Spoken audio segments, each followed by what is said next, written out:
Okay, let's do it. So we're back with another masterclass. This week we're going to be doing an intro about set 10. Although we will be going into like the traits, we won't be going too specific into like the individual units because that'll just take too long. So I'm gonna just talk about the major systematic changes from the previous sets compared to this one. And yeah, so right now it's on the PBE.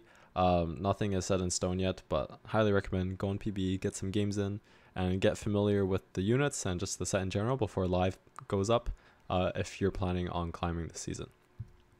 So without further ado, let's get into it. The first, I guess, topic I'll talk about today is headliners. I'll talk about what it is. If you play it in set 4 or set 4.5, it's basically like the chosen mechanic plus a little bit more. So I'll talk about what that is. Next one, I'll just talk about a quick ranked update, what they did to the ladder for this upcoming set, which is called Remix Rumble, as you might see here. And then the 3 major system changes: bag side changes, XP changes, and then shop odds. So this kind of affects just how we'll play the game in general. No composition in like specific or particular. It's just overall how we'll play. It's been changed. I'll go into like a brief rundown of the traits. Not too in depth, but at least like get you to know like what traits are available, and more so like a comparison of them from previous sets. So then you can kind of like link it together and realize like, oh, this is the new like summoning trait, or this is the new like mana generating trait, something like that. Then we'll go into final notes and then some Q&A at the end. So let's get into the intro. The first one is headliners. As I mentioned, it's like similar to chosen. So basically what happens is if you have played within set 4, 4.5, you have a general idea of what it is. This is what your unit is going to look like. This will always, headliners slash chosens, I'll just call them headliners because that's what they are now. They'll always be in the far right shop. So as you can see here, like you see the lock button, right? So there's always going to be on the far right shop. And then when you buy it, it's always going to be bought as a 2-star unit and then priced accordingly, right? So that's how you can see it's like, oh, 12 gold for a 4-cost unit. And then for the traits, one of the traits will count as 2. So if you see here, like the 2 is around Heartsteel. So then once you buy this Ezreal and if you field him, that'll count as 2 Heartsteel, but not 2 big shots. And then if like the 2 is on the big shot, then it's vice versa. So a pretty basic but interesting mechanic. It's chosen plus a little bit more, as I mentioned earlier, because they have an extra add-on. So when you buy headliners, they'll have a special ability or like extra stat bonus specific to that unit. So like I think like Misfortune, she's a 3-cost. If you buy her as a headliner, her special ability is just like she gains extra AD, just like base. And then something like, actually, I think that's the only one I memorize because there's so many, right? But headliners will have a special ability or an extra stat bonus, either just like raw AP, raw AD. Sometimes it'll be unique to their kit. And yeah, so that's just making it a bit stronger. The next thing is you can only hold one headliner at a time. So hold means either have on your bench or on the field. So let's say you have like this is your board, and then you have your chosen like on the board. Then like within your shop, a new chosen appears. It can appear, I'll talk about like when they appear after, like in the next little bit, but let's say it appears, right? But you already have one on your board. It's unpurchasable. I'm not sure if it's exactly like blanked out. I think it looks a little bit different, but you can't buy it until you sell your like currently held chosen, and then you could buy it and get it onto your bench. And then regarding of when they appear, so if you have no headliner held, so this means not on the bench or on the board, then a headliner will appear every shop. And then if you do have one held, it'll appear every 4 shops or every 4 rerolls. So the next part is the headliner chances. So it's not exactly, it doesn't follow the like regular levels and their like unit costs. It's a little bit different. Basically is like as you level up, of course, you'll have a higher chance of seeing the higher tier costs of headliners. So you're not getting like you're not having like a really high chance of getting like a 2-cost headliner on level 6, or a high chance of getting like 3-cost headliner on level 7. Well, actually you do, sorry, but actually that is completely wrong. You will be having a high, what I meant to say is, yes, you will be having a higher chance of getting headliner chances based off your level. So like level 6 it will be 2 costs, and level 7 it will be like 3 costs. So this is what the chart is for just the headliners in specific. I'll show the level correspondent to the units just in regular units later into today's lesson, but this is just for headliners. So the next one is ranked update. Basically, they've added emerald, so it's just between platinum and diamond. So that's pretty cool. Makes climbing a little bit harder, but at least there's like a bit of a different, I guess, like skill discrepancy between platinum and diamond now. And then the next one is if you are a Masters Plus player, the old game bank used to be 10, but now you can bank all the way to 14 days. So if you play 14 days, then technically you don't have to play for 2 weeks, which is pretty cool. And also in Masters and GM, they lowered the LP decay, so you're not losing like 250 right off the bat. Let's say you lose internet or unaccess to your games, so that is a little bit better. Okay, so that is a pretty basic intro into the sets. We'll talk about like major system changes next. So the first one is bag size changes. What this means is the number of units in the pool, the collective pool for everyone to draw out of. So as you can see here, I know it's a little bit blurred, but I try to make it as large as possible. For all costs, the bag size has decreased. So 1, 2, 3 has been updated today, and then 4, 5 was updated, I believe, yesterday. So 1 cost, it used to be 29, now it's 20. 2 costs, right, 22 to 18. And then 3 costs is lowered as well. Same with 4 and 5 costs. Remember that 4 used to be 12, so technically this is 12 all the way down to 10.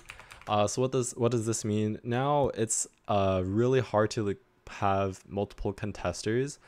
So make sure you scout around your lobby and play uniquely, because it's just really difficult / impossible to contest other people who have already hit. Let's say they buy a chosen, let's say 4 cost, right?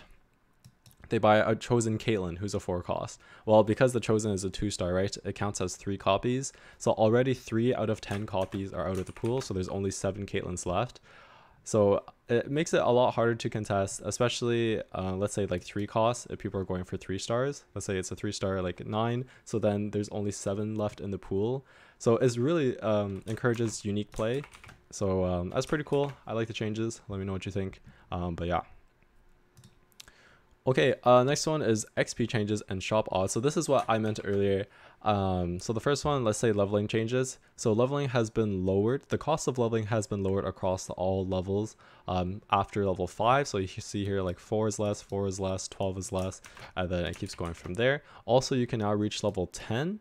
And now the stable, as of currently the meta, maybe it'll change before live is, but a lot of the times it's very, I want to say very easy, but it's reasonable to get to level 8 and then like do your roll down and stabilize. In previous sets, let's say like 9.5, the common was to get to level 7 on 4-1 and then stabilize from there by rolling down. But now, because of the lower XP, I guess, thresholds, by playing the exact same, you will be able to get to level 8. And then accordingly, the shop odds for level 8 have been changed to kind of more mimic what it used to be level 7.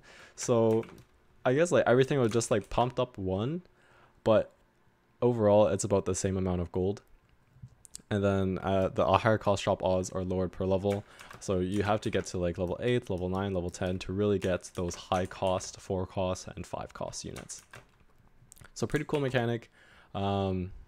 Yeah, if you get to level 10, you could really start capping out your board and winning lobbies. So reroll is still, I wouldn't say like it's as good as it was before. Like it's still good if you hit early, because the chosen mechanic, right, you already hit 3. So a lot of the current like plays is either just like hit your 3 costs really early with your chosen and then push levels, or like stabilize, like push levels, and then later sell that chosen on level 8, level 9, level 10, probably level 8 or level 9, and then pick up like a 4 cost or 5 cost chosen and then go from there. So many ways to play it, but overall all you need to know is XP changes is lowered across all the board, and then the shop odds have been changed accordingly.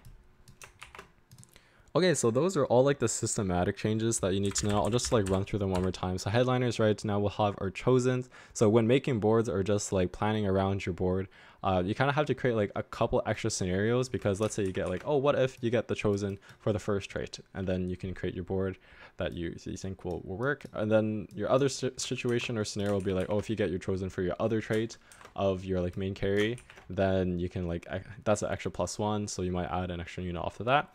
So headline is the first one. Ranked updates doesn't affect us yet really. Bag size changes, just lower amount of units in the collective pool overall, so it's a lot harder to contest. And then XP and shop odds is basically just lower XP required to level up, and then shop odds are changed accordingly. Okay, so that is all for the systematic changes. I'll just talk about like the traits like really quickly. I won't be going into too in depth, but I'll just talk about like I guess the main thing from like an initial point of view. So starting off with 8-bit. 8-bit is a new trait. Basically the 4 champions are, you're gonna play Corky, Garen, Riven, Caitlyn. I'm not sure if I'm even gonna go through the champs, but this is a physical damage, like it gives you attack damage trait, and then basically you will get a like a current score to beat, and then score the high score, or like the score, like this whole like concept is like the amount of damage that you do. So then by exceeding that amount of damage, it'll keep up. Let's say it's like 0 out of like 25,000, and then eventually this 0 will rack up as you deal damage within the rounds. And then once you beat this high score will increase, let's say like 30,000 or something like that. You'll get extra AD, and then you'll keep like trying to increase your quote unquote high score from there. So it's really good if you get this early, and then you just start stacking up, and then this percentage is just the 80 that you get. So remember, this is physical damage, attack damage. Next one is country. So this is a bit easier to explain. If you played, I think also was set 4 and set 4.5, or it's in every set. Like there's Innovator, there's Cultist with Galio. It's the summoning trait where you summon like an extra unit. Even Void is basically Void from the last set, except now you get a Hecarim instead of like a little avoidling. Disco is basically Jade from the dragon trait. It gives you a movable disco ball that affects that all the units around it, and then its attack speed and maximum HP. EDM is a little bit hard to explain. It's similar to like Zon / like Dragonmancer if you have played those sets, but I'll leave it at that because I would say it's one of the more complicated traits of this set. Emo is the mana generation trait, similar to like Invokers. At 6 Emo, you'll get the extra AP as well, so similar to like a higher vertical of Invokers, but basically just gain mana, and also mana cost. The maximum mana is decreased by a percentage based off like 2 to 4 Emo, so just remember Emo is mana.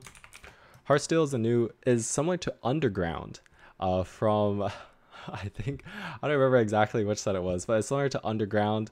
You will always be able to cash out, I believe, because every 4 combat rounds you'll convert your quote-unquote hearts into rewards. So it's, if you get Heartsteel early, you start stacking up, and then you can cash out rewards. I played it. You can get a lot of items really easily. You could get fawns, you could get training dummies. It's super good. Hyperpop is more of a supportive trait. It gives mana and attack speed. Okay, Ill Beats is on its own. Jazz, very interestingly, is kind of similar to, I would say, Stand United, but without the non-unique active traits. So what I believe this to mean, this is still day 2, so I'm not 100% sure if this is correct, but my interpretation is the non-unique traits. So for example, traits such as like Ill Beats, I don't think it counts for this. Please correct me if I'm wrong. But regular traits like Heartsteel, Emo, Hyperpop, if you have these active, then that counts as a trait, and then per trait you'll get either 2% HP, 1% damage, and it goes from there. So that's my interpretation. Yeah, one thing to note is for Jazz, the two like later units you'll be looking to play is Misfortune and Lucian, and both of these units do physical damage. They're AD units, so it is a bit tougher to fit Jazz into magic damage boards, or like full magic damage boards. But late game legendary, you'll have like a mix of magic damage, physical damage, so you should be able to play Lucian, but that's just something to note. KDA, Oh, how do I explain this? You'll basically get like lit up hexes across your board, and if you place these KDA units in them, they'll get these stats similar to Noxus, HP, AD, and AP. KDA champions will get double, and non-KDA champions will just get the base amount. I won't talk about these because these are just one cost. Pentakill. So Pentakill, this is a vertical trait, and basically they will reduce incoming damage and also deal bonus damage. And this is all percentages. So my interpretation right now is with Pentakill, having like items that increase your percent damage or like amplifying are always good. However, there's no like flat AD or flat AP here. It gives you flat attack speed, so that's good, but there's no flat AD or flat AD. So perhaps having items that give you that some stat to augment and then amplify will increase your maximum damage. That's just something that I've thought of for this trait. Punk, kind of similar to, there's actually not too much similar, but the stats for Punk is HP and attack damage. So all four of these units are physical damage. And then basically once you have Punk in, whenever you reroll, only costs 1 gold, and then it grants it starts stacking up your extra health and extra attack damage. So it's also really good to get this early and then just start stacking up. You'll start getting like more HP and more AD than you normally have. True damage, pretty simple. It just gives you a percentage of true damage. And also if you give them an item, they get an extra bonus for the ability. And then we'll go into the trades. I'll try to wrap it up a little bit more. Big shot, attack damage. When they're casting, they gain extra damage. Brawler, I don't think I need to explain Brawler. If you don't know what Brawler is, then you can ask me a question later and I'll answer it, but I think for now it's fine. The next one is Crowd Diver. So once these Crowd Divers die, I would say like this is the most similar to like Rogue or like Backline. They'll jump to the furthest enemy, deal damage and stun, and they also deal bonus damage in general and increase by 1% chance each second within the fight. So it's kind of awkward in the sense where normally like Rogues or like Backline Axis, you want to kill it like right away, but Crowd Divers actually do more damage the longer they like stay alive. So it's kind of like a mix of both, but yeah, it's pretty good. Dazzler ability reduces target's damage and deals bonus damage. Edgelord is kind of the new challenger / duelist. It gives you them attack speed, doubles when the target is below 50% HP, and then it like slashes through them. So it's basically just challenger / duelist. Executioner, I feel like we have seen this before. It's Vanquisher. Yeah, it's Vanquisher from previous set to crit damage. Guardian has been introduced before. Mosher, so only applies to Moshers. I just found this out today. Basically, when you field Moshers, only the Moshers will get bonus attack speed and Omnivamp. Rapid Fire is just attack speed. That's like built-in Ginsu's. Sentinels is a mix of armor and magic resist for the entire team, but Sentinels will gain double, so a defensive trait. Spellweaver is your AP, your flat AP, similar to like Sorks.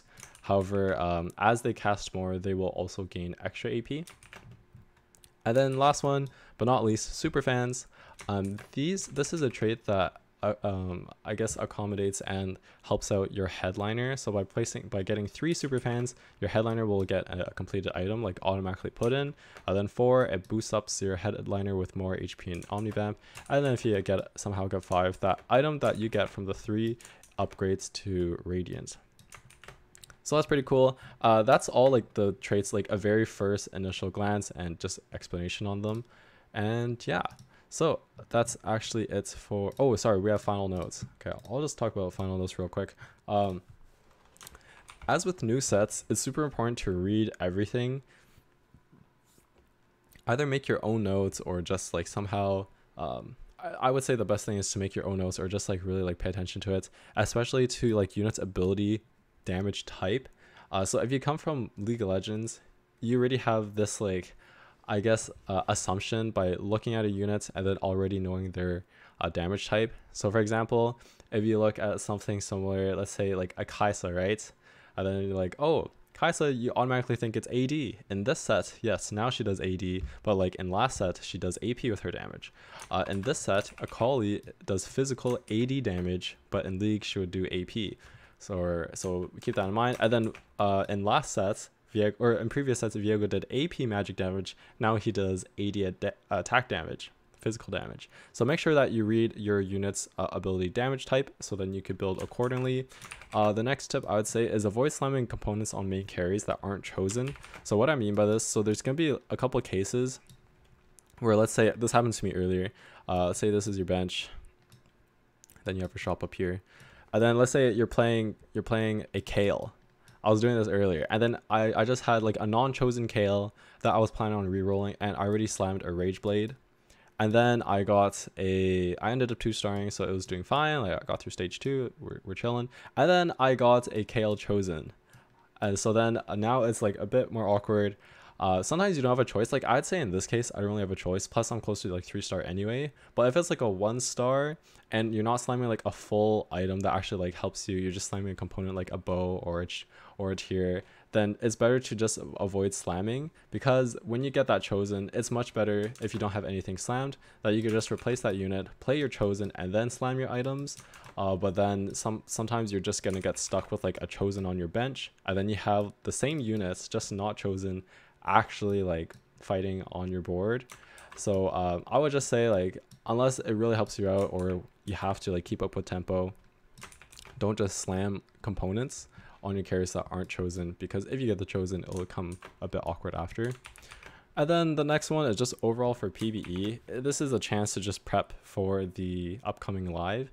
If you are looking to play ranked, then I would guess like pay a bit more attention to this. But if you're just playing casuals, then don't worry about it.